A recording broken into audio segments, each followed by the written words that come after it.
So if we're working with the general formula for any perpetuity, we can also think about stocks. A share of stock is really an example of a perpetuity. A share of stock doesn't have an expiration date. It's different than a bond in that it's expected to go on more or less forever, or at least so close to forever that the cash flows are going to be so discounted that we're not going to care about them specifically. Consider a company like IBM. IBM has paid a dividend regularly since 1962. And if you look at the quarterly dividends, there's a pattern that you can see. From 2010 into 2011, those 4 quarters were paid 65 cents per share per quarter. For the next 4 quarters, shares earned a 75-cent per share dividend. And then we see the first and second quarters of the 2012 payments were both 85 cents. You could probably predict what the next 2 payments were going to be without too much doubt. For November of 2012 and February of 2013, you would expect an 85-cent dividend. If you look that up on IBM's history, you'll find out that that's correct. But what would you expect there to be then in May of 2013, and August of 2013, November of 2013, and February of 2014? Would you expect it to be 95 cents? That seems to make some sense. There's a discernible pattern. Investors don't like uncertainty. They don't like doubt when it comes to the cash flows that they're looking at. And so companies try to manage their dividend policy in such a way as to give confidence to investors. In this case, IBM is not going to deviate from a pattern unless they have a good reason to. So it's a reasonable assumption to make that IBM's dividends after fiscal 2013 are going to be 95 cents. Here's what we're going to see. Because stock acts like a perpetuity, we can adapt the value of a perpetuity to show us the value of a share of stock, or the price of a share of stock.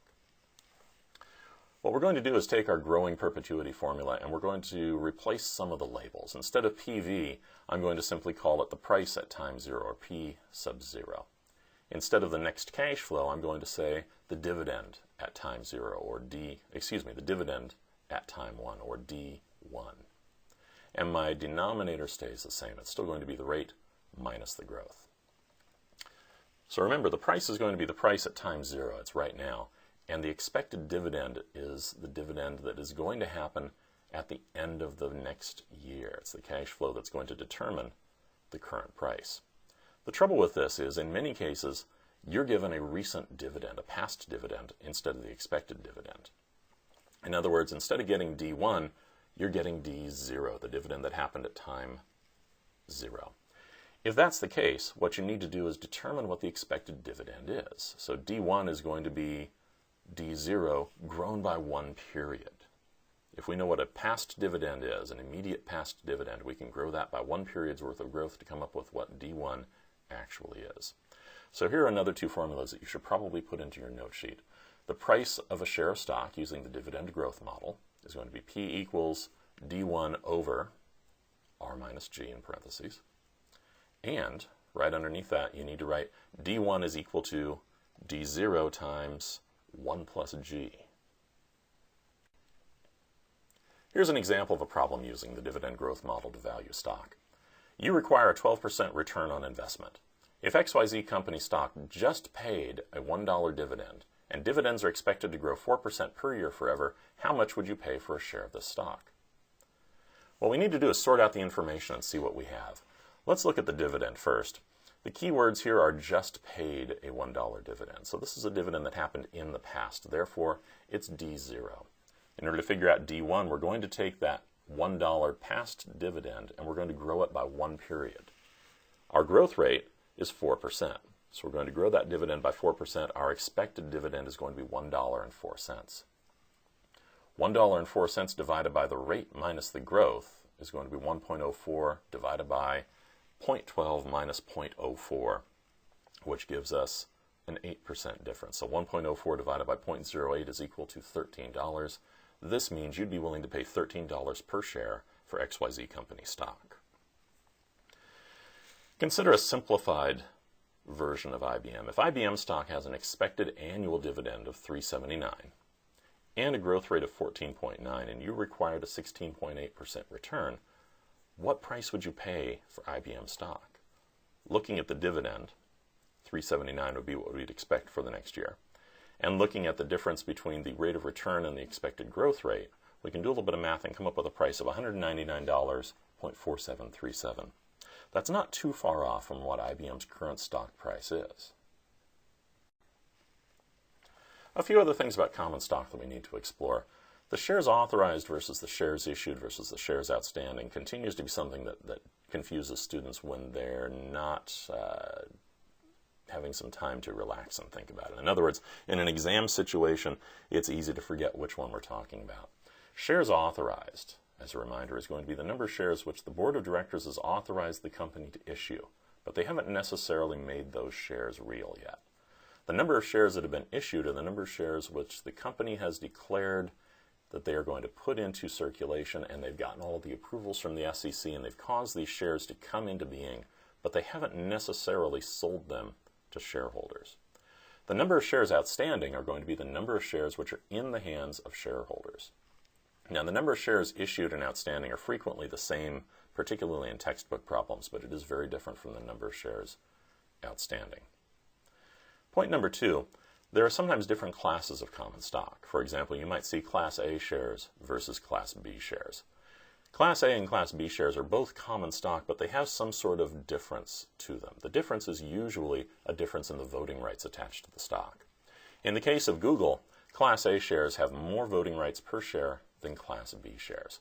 Class A shares are what most of the founders wound up receiving in exchange for putting their money into the company and putting their time into growing the company. That means that the holders of the Class A shares have much more voting power than the common shareholders like you and I, who are going to be paying less for a Class B share.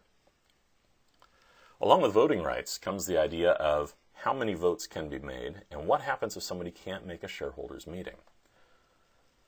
Shareholders are given something called a proxy ballot. When voting time comes about in the mail, if you're a shareholder for a company, you should get a piece of paper which is a proxy ballot. And on this ballot, you can mark your decision about what it is that you want to cast your vote for. Now, the vote will have to focus around one issue or one set of issues. And the most common thing that you see voted on by shareholders is going to be who's going to sit on the board of directors. Proxy ballots are sometimes gathered up by activist shareholders in order to have more votes than their shares would indicate. In the case of, for example, Carl Icahn, if he was trying to get significant control over Mentor Graphics down in Wilsonville, he might try to gather up proxy ballots from other investors with the argument that if he can get enough votes to put some of his representatives on the board of directors, he would be able to have a greater sway over the company and get better results for all of these shareholders. He might be waging what's called a proxy battle, trying to gather up these ballots in order to get enough people onto the board of directors that he can control in order to make the company work the way that he wants it to. Another issue, number 4, that we need to talk about is the idea of preemptive rights. Preemptive rights for a shareholder means that the shareholder has the right to not let their voting power get diluted by actions of the company. In other words, if the company goes to the capital market and they raise money by issuing new stock, there's going to be a possibility that the existing shareholders are going to have less control or less sway over the company than they did before.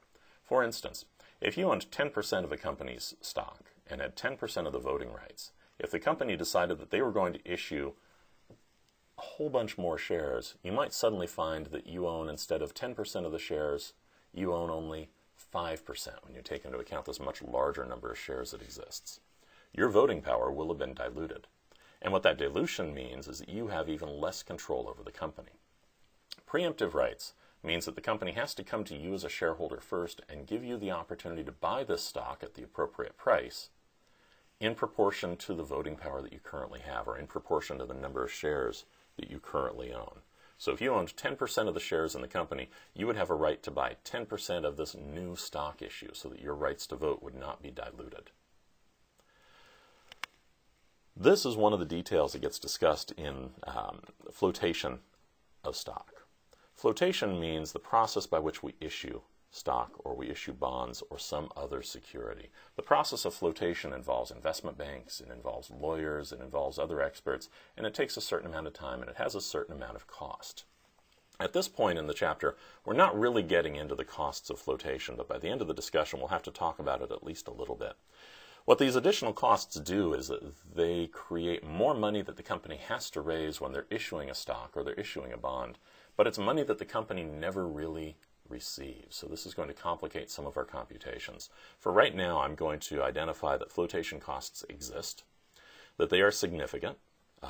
Frequently, you will see flotation costs cited of 5 to 7% of whatever the issue is going to be. If a company is raising $100 million, it might cost them another $6 million in flotation costs. And these will be something that are going to have to be taken into account if you're a financial manager. As a student in a finance course, the most important thing that I want you to be able to do is to make the computations correctly based on the information that you have available. So we're going to assume that the amount of money being raised has no flotation cost except in some later problems. The last thing that I want to talk about when we're discussing common stock is the idea of an ADR, an American Depository Register. This is a mechanism whereby American investors can make investments in foreign stock without having to buy that stock through a foreign stock exchange. For instance, as an American investor, if you wanted to invest in stock in the Toyota company, you wanted to have the financial rights to their dividends, you wanted to be able to buy and sell based on the increase in value of the stock, you might be able to just buy an ADR. What this does is it gives you all of the financial rights, the right to buy and sell that ADR and the right to the dividend, but not voting rights. It gives you everything except the voting rights in that share of stock. If it was important to you to have voting rights in the Toyota company, what you'd have to do is connect with a broker who has access to the Tokyo Stock Exchange and can buy that stock for you on a foreign stock exchange. ADRs are frequently used in order to give investors in other economies an opportunity to invest in the company, and this is frequently done by multinationals who have some sort of reason that they want to get buy-in from another economy. Japanese cars are very important to the U.S. economy, and the U.S. economy is very important to Japanese car makers. So you see ADRs for companies like Toyota. Nowadays, you also see foreign companies which have chosen to list their stock publicly in the U.S. market. So there are, for instance, a number of Chinese companies that have had their IPOs, their initial public offerings, that have made their stock for sale on the New York Stock Exchange. So they're listed on the New York Stock Exchange even though they are a foreign company. So there are a couple of different methods for this. ADRs are a special type of circumstance whereby somebody can simply buy the financial rights to the company, but they don't own the actual stock. They don't own the voting rights.